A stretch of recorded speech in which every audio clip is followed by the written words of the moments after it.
نہیں ہم نے کھانا نہیں بنانا ہے، ہم نے سالن نہیں، اللہ کا خدا دی غر کا تم نے نہیں بنانا ہے، مرو نہیں بناؤ تم.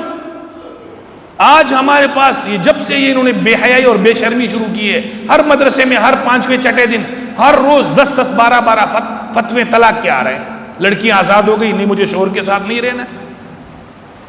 تمہارے کو تو حق قرآن نے دیا، تمہارے کو تو پردے کا حکم. تمہاری زندگی تو وہ تھی کہ جب بچی پیدا ہوتی تو عیب ہوتا تھا اور تمہیں اٹھا کر کے زندہ درگور کیا جاتا تھا. تمہارے حق تو یہ تھے اسلام سے پہلے. اسلام نے تمہیں حق دیا. تمہارا حق تو یہ تھا، بیوی کو طلاق دے دیتے تھے، کوئی پوچھتا ہی نہیں تھا. آسمان اور زمین کے بیچ میں نہ کوئی نکاح کر سکتی تھی. تمہارے حق تو یہ تھے اسلام سے پہلے. اور کسی عورت کو جب ماہواری آتی تھی، مینسز آتے تھے، تو اس کو اپنے علاقے سے دور کہیں جھونپڑی بنا کر اس کو پھینک دیتے تھے. تو یہ بے حیائی کے مارچ ہے، یہ بے دینی کے مارچ ہے. یہ ہماری ماؤں بہنوں بیٹیوں کو بے عزت کرنا چاہتے ہیں. آقا صلی اللہ علیہ وسلم تشریف لائے، آپ نے ہمیں عورتوں کے حقوق سمجھایا. آپ نے فرمایا عورت یا تو ماں ہوگی، فرمایا ماں کے قدموں کے نیچے جنت ہے. اللہ نے فرما دیا سیدھا سا. آپ نے فرمایا بیٹی کا حق کیا ہے؟ جو 3 بیٹیاں جوان کرے گا، اس کی تربیت کرے گا، اس کا صحیح نکاح کرائے گا. آپ نے فرمایا میں محمد اس کو ہاتھ سے پکڑ کر ضمانت دیتا ہوں، میں جنت میں ساتھ لے جاؤں گا. آپ کو حق تو نبی نے دیا ہے، آپ کو حق تو اسلام نے دیا ہے. ایک صحابی نے فرمایا میری جو 2 بیٹیاں ہیں، بولا جو 2 بیٹیوں کو جوان کرے گا اس کو بھی میں محمد اپنے ساتھ جنت میں لے جاؤں گا. ایک صحابی نے فرمایا میری 1 بیٹی ہے، بولا جو 1 بیٹی کو بھی جوان کرے گا، اس کی تربیت کرے گا، قرآن اور سنت سمجھائے گا، میں محمد اس کو ہاتھ سے پکڑ کر جنت میں لے. تمہارے کو تو حق اسلام نے دیے. تم جس مغرب کا، جس فرانس جرمنی کا تم نے جھنڈا جو تم نے پاکستان میں لے رہا ہے، لعنت بیچتے ہیں ہم اس پر. یہ نبی کے دشمن ہے، نبی کے گستاخ ہے. تو یہ عورت کے حقوق نہیں ہے. اصل بکریوں کو بیڑیے نے کہا، بکریوں کو بیڑیے نے کہا لیوہ، بیڑیے نے کہا تم کو قید کر کے رکھا ہے، تمہارے مالک نے بند کر کے رکھا ہے، باہر تو بڑے مزے ہیں، بڑے جنگل ہے، آ جاؤ چرو پھرو کھاؤ پیو، تمہارے مالک نے تمہیں گھر میں بند کر کے رکھا ہے. اب بکریوں نے جو پاگل تھی، بکریوں نے جو ہے انہوں نے احتجاج شروع کر دیا. ہمارے مالک نے ہمیں بند کیا ہے، ہمیں گھر میں کھانا دیتے، ہمیں چھوڑو، ہم باہر جائیں گھومے پھرے، ہمارے لیے بھیڑیے کہہ رہے ہیں. مالک نے اس کو سمجھایا ایسے نہ کرو، باہر جاؤ گی تو شکار ہو جاؤ گی. انہوں نے کہا نہیں تم نے ہمیں اوپر پابندی لگا دی ہے. جب مالک نے چھوڑ دیا تو بھیڑیے اکٹھے ہو گئے، سب کو شکار کر کے چلا گیا.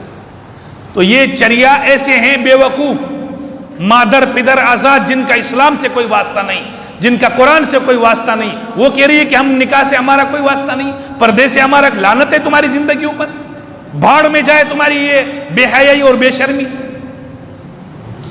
تم نے اگر پردہ نہیں کرنا ہے نہ کرو، تم جانو، تمہارا کام جانو. لیکن اسلام اور قرآن شاعر اسلام کے خلاف ہم بات برداشت نہیں کریں گے. چاہے کال ادھر سے اتر جائے، چاہے گردن یہاں سے کٹ جائے، اسلام اور دین کے اوپر آنچ آنے نہیں دیں گے. یہ بے حیائی کر رہے ہیں مسلمان بھائیوں، یہ بے حیائی پھیلانا چاہ رہے ہیں. یہ میری اور آپ کی بیٹیوں کو، بہنوں کو بےہودہ بے حیا بنانا چاہ رہے ہیں. اسلام اس کی اجازت نہیں دیتا ہے. آپ نے فرمایا صلی اللہ علیہ وسلم، عورت کو فرمایا کہ بیوی کیا ہے، بیوی کا حق کیا ہے؟ خیرکم خیرکم لأہلی، تم میں سے سب سے زیادہ عزت والا، شرافت والا، بہترین شخص وہ ہے جو بیوی کے ساتھ اچھا ہو. مارنے کے ہم، اسلام بھی اس کا مخالف ہے. عورت کو تشدد کرنا، اس کو مارنا، اس کے اوپر ظلم کرنا، اسلام اس کا مخالف ہے. تو ماں کا حق اللہ کے نبی نے بتلایا عورت کی صورت میں. ایک عورت نے مجھے کہا، وہ بھی کوئی تھی، فون کیا تھا اس نے، کہ آپ مسلمان جو ہے ہمیں دیکھو نا پابند کرتے ہو اپنے شوہر کا، شوہر کی بات ماننی ہے. میں نے کہا بالکل، شریعت کہتا ہے شوہر کی بات ماننی. شریعت محمدی صلی اللہ علیہ وسلم فرماتا ہے، اللہ کے نبی نے فرمایا اللہ کے ماں سوا کسی کے سامنے سجدے کی اجازت نہیں ہے. اگر سجدے کی اجازت ہوتی تو میں بیوی کو کہتا خاوند کو سجدہ کرو، اس لیے تمہارے اوپر پابندی ہے، لازمی ہے تم شوہر کی پابندی کرو. میں نے اس کو بولا آپ کے کتنے بچے ہیں؟ بولا میرے 3 بیٹے ہیں.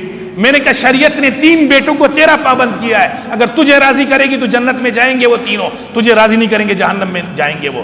تو تجھے 3 بیٹوں کو 3 مردوں کو تیرا پابند کیا ہے اور تجھے ایک شوہر کا پابند کیا ہے، تو شریعت نے تیرے اوپر کون سی زیادتی کی ہے؟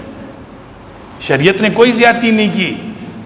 تمہارے کو جہاں سے فنڈ ملتا ہے، تمہارے کو جہاں سے پیسے ملتے ہیں، جاؤ اس معاشرے کا آج حال دیکھو. تو آپ صلی اللہ علیہ وسلم